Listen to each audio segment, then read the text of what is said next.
ሰላም እንዴት ናችሁ?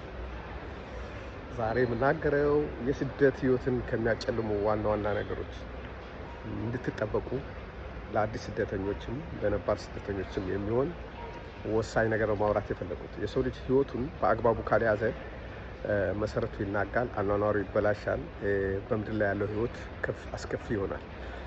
ሰው ስለሰራም ብቻ አይደለም ራሱ የሚያስተዳድረው ከሰራ በኋላ Please help to reduce the number of security alerts by keeping your luggage with you at all times. በሚያገኘው ገንዘብ በአግባቡ ራሱን ማስተዳደር በፕላን በእቅድ የሚመራ ከሆነ እንጂ ስለሰራም ብቻ ሰው ያልፍለታል ማለት ብቻ አይደለም። እና በስደት ላይ የብዙ ሰዎችን ህይወት ያጨለመ ወደ ጎዳና ያወጣ ወደ ለማኝነት ያደረሰ ሰው አንዳንድ ነገሮችን አነሳላችኋለሁ። ለምሳሌ ቁማር የመጫወት ልምድ ያላቸው ሰዎች በተለይ ሱሰኛ የሆኑ ሰዎች የግድ ቁማር መጫወት አለብን ብሎ በየቀኑ ወይ በየሳምንቱ ሳያቋርጡ የሚጫወቱ ሰዎች ህይወታቸው ሁልጊዜ በማይጠብቁት ደረጃ ያሽቆለቁላል።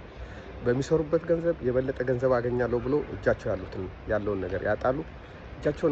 ያለውን ነገር በማጣታቸው የተነሳ እነሱ ሊከፍሏቸው የሚገቡ የመንግስት ቢሎች፣ የመብራት፣ የውሃ የተጠቀሙበት ነው የቤት ክራይ እና ይሄ ካውንስል ታክስ ምናምን መክፈል ስለሚያቅታቸው ሰዎች ያን ባለመክፈላቸው የተሰጣቸው ቤት ይቀማሉ ወይም ደግሞ በእዳ ይያዛሉ።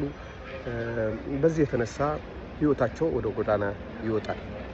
ሌላው ሱስ የአደንዛዥ ሱስ ነው።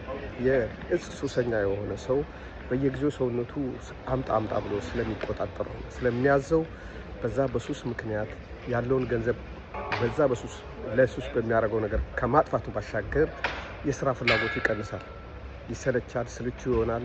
የሰራው ገንዘብ የትም እንደማያደርሰው ሲያቅ በስራ ቦታ ለስራ ስርዓቶች አልገዛ ይላል፣ ከአለቆች ጋር መስማማት ይፈጥራል እና አንዳንድ ቦታዎች ደግሞ የእጽ ምርመራ ስለሚደረግ በእጽ ምርመራ ምክንያት በሰውነቱ በደሙ በመገኘቱ ከስራ ይባረራል።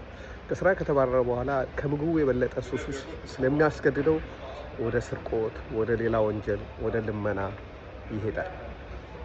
ሌላው እንደዚሁ በዚህ በውጭ በስደት ካየኋቸው ሌሎች ነገሮች ደግሞ የአልኮል ሱስ ነው። አልኮል በየቀኑ የሚጠጡ ሰዎች ሰውነታቸው የለመደ ሰዎች አልኮል ባልጠጡ ጊዜ ሰውነታቸው እንደ ልብ ስለማይታዘዝላቸው የአልኮል ጥገኛ ይሆናሉ። ያላቸውን ገንዘብ አልኮል ላይ ያጠፋሉ። በፊት ቀስ ብሎ ሞቅ ይላቸው የነበረው በጣም ብዙ ጠጥቶ ሞቅ አይላቸውም፣ ገንዘባቸውን ይጨርሳሉ። መጨረሻ ወደ ጎዳና ተዳዳሪነት ህይወት ይሄዳሉ።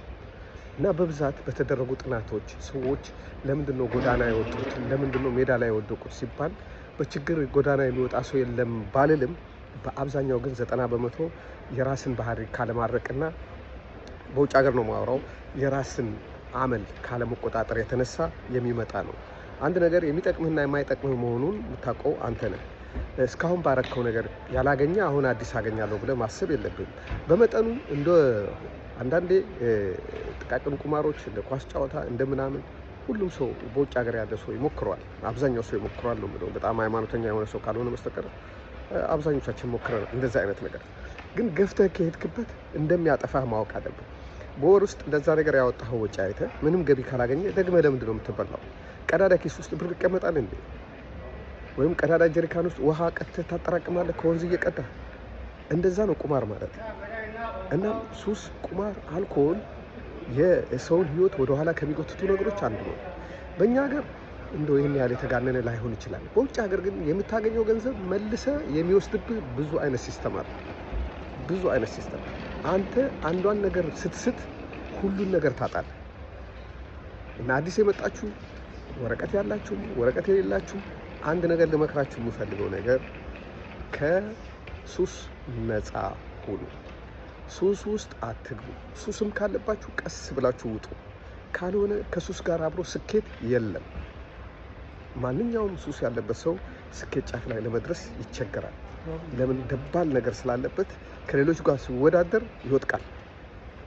እናም ዛሬ ወንድማዊ ምክሬን መክራችሁ የቁማር፣ የአልኮል፣ የአደንዛዥ ዕፅ ብቻ የሲጋራ ሱስም ቢሆን ለህይወታችሁ ጠንቅ ስለሆነ ወደፊት አግብታችሁ በትዳር ለመኖር ልጆች ለማሳደግ ልጆቻችሁን ማኔጅ ለማድረግ ቤተሰባችሁን ለመርዳት ስለሚከለክላችሁ በጊዜው ነቅላችሁ ከራሳችሁ ልታባሩትና እንደ ጠላት ልታዩት ይገባል ብዬ ለማሳሰብ ወድጄ ነው። ስላዳመጣችሁ አመሰግናለሁ። እግዚአብሔር ይስጥልኝ።